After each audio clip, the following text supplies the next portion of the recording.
दोस्तों, हमारे चैनल पर आपका स्वागत है। दोस्तों, ध्यान का महत्व हमारे जीवन में बहुत अधिक है। महात्मा बुद्ध की एक प्रेरक घटना से जुड़ी एक कहानी हमें यह समझाती है कि कैसे सही फोकस और समर्पण से जीवन को सफलता की ऊंचाइयों तक ले जाया जा सकता है।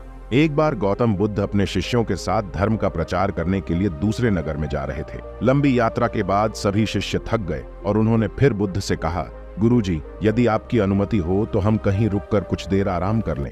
महात्मा ने कहा, बेटा, हम एक उपयुक्त स्थान ढूंढेंगे और वहां आराम करेंगे। कुछ देर चलने के बाद उन्हें एक मैदान दिखाई दिया। एक छोटा लड़का और एक बूढ़ा आदमी खेत में काम कर रहे थे। अरे दोस्तों, क्या हम यहाँ कुछ देर आराम कर सकते हैं? महात्मा ने बूढ़े से पूछा। उस बूढ़े ने महात्मा को पहचान लिया और हाथ जोड़कर उनका अभिवादन किया और कहा, अरे महात्मा जी, यह हमारा सौभाग्य है कि आप हमारे खेत पर आए। तुम वहीं उस पेड़ के नीचे आराम करो, मैं जलपान करने की व्यवस्था कर दूंगा। तब महात्मा जी ने कहा, हे सज्जन, आप अपना काम पूरा करें, हमें कुछ नहीं चाहिए। फिर भी बूढ़ा नहीं माना और कुछ फल तोड़कर पानी देकर बूढ़ा अपने काम में लग गया। फिर सभी शिष्य और महात्मा जी फल और जल लेकर वहीं विश्राम करने लगे। और जैसे ही बूढ़े व्यक्ति ने अपना काम जारी रखा, बूढ़े व्यक्ति का पोता काम करते करते थक गया और उसने मन ही मन सोचा कि उसने अभी तक खेत में आधा काम ही किया है, आधा काम तो अभी बाकी है। अब मैं थोड़ा आराम करूंगा और फिर बाकी आधा काम करूंगा। यह सोचकर वह एक पेड़ के नीचे जाकर आराम करने लगा।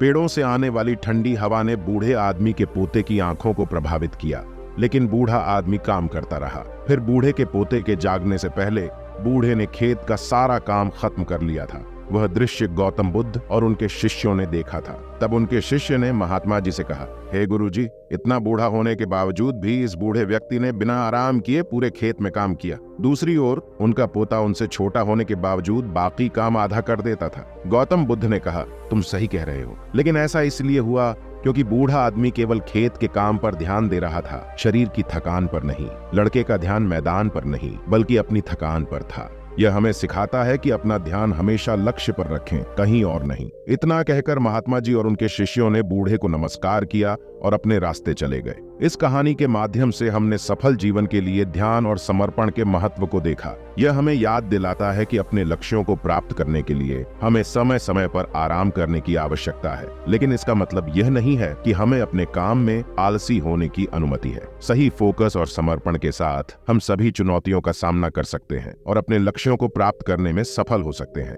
दोस्तों, आज का वीडियो आपको कैसा लगा, कृपया कमेंट करके बताएं। और अगर आप चैनल पर नए हैं तो नए वीडियो का नोटिफिकेशन पाने के लिए चैनल को सब्सक्राइब करके हमारे साथ बने रहें। जय हिंद दोस्तों।